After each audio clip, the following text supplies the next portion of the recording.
This is not about getting to 2%, full stop. It's about defending Canada.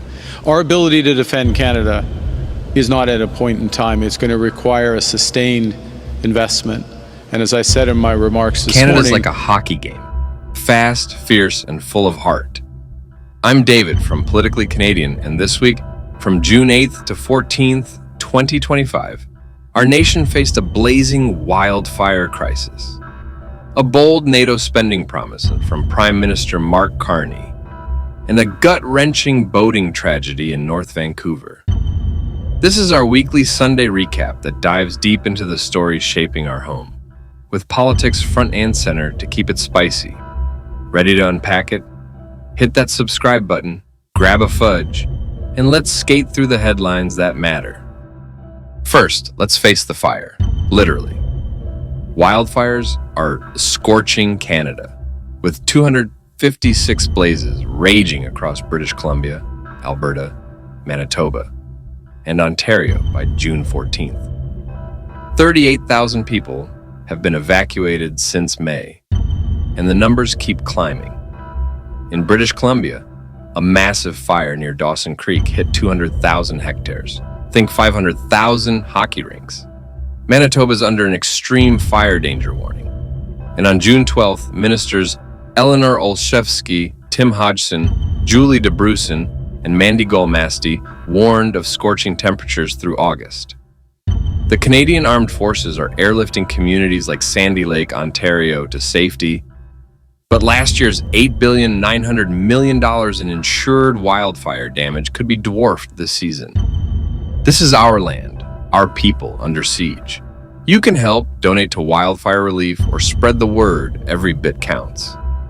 Now, let's pivot to global politics, where Prime Minister Mark Carney's making headlines. On June 9th, at the University of Toronto, Carney pledged Canada will hit NATO's 2% gross domestic product defense spending target by March 2026, 5 years ahead of schedule. That's $9.3 billion more this fiscal year, pushing defense to $62.7 billion for 2025 to 2026.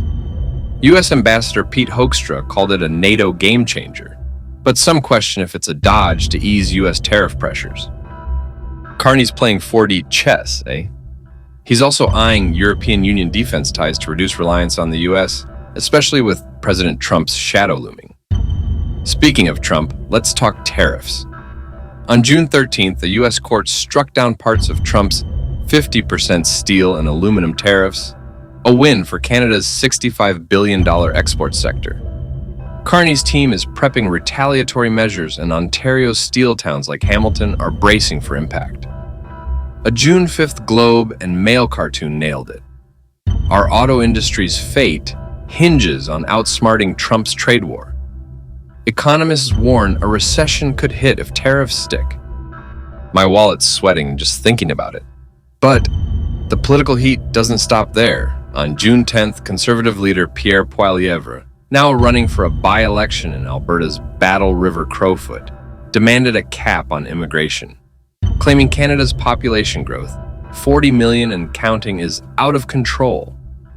Ex-posts from Kelowna and Kamloops back him, citing housing crunches, but others call it divisive. The Liberals fired back with a June 6th bill to extend citizenship by descent beyond the first generation, aiming to bring more Canadians home. It's open hearts versus closed borders, and Parliament's summer recess is just weeks away. Immigration's always a hot topic, but it's our diversity that makes Canada shine. What's your stance? Bigger Canada or tighter gates? Let's keep that debate rolling in the comments.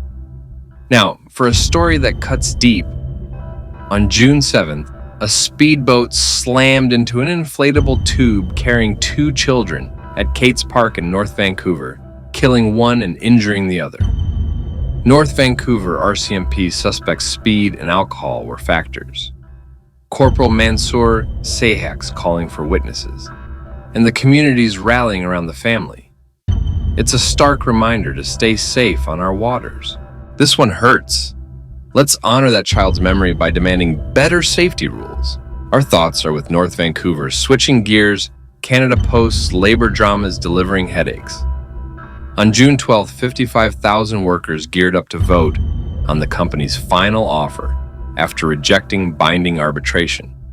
The union claims Canada Post's bypassing fair talks, and with holiday season looming, delays could pile up faster than snow in Winnipeg. Let's hope for a deal soon. Now, let's lift the mood with some sports pride.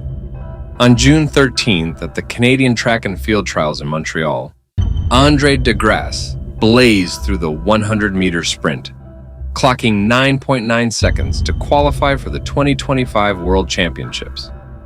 The crowd roared, and DeGrasse dedicated his run to his late coach, calling it a step toward gold. That's Canadian speed, baby. DeGrasse is carrying our flag high.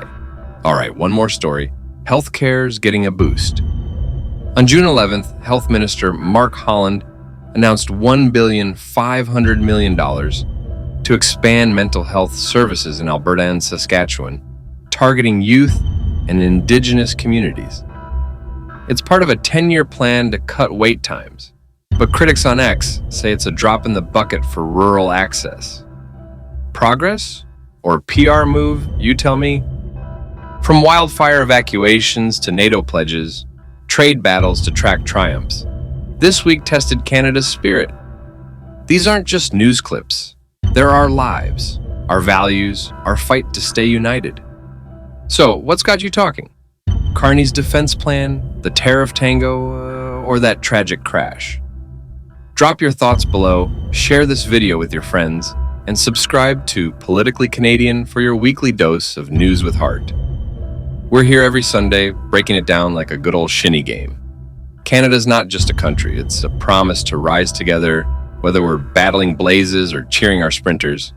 Let's keep that promise alive. I'm David, this is Politically Canadian, and I'll see you next Sunday. Stay strong, stay proud, eh?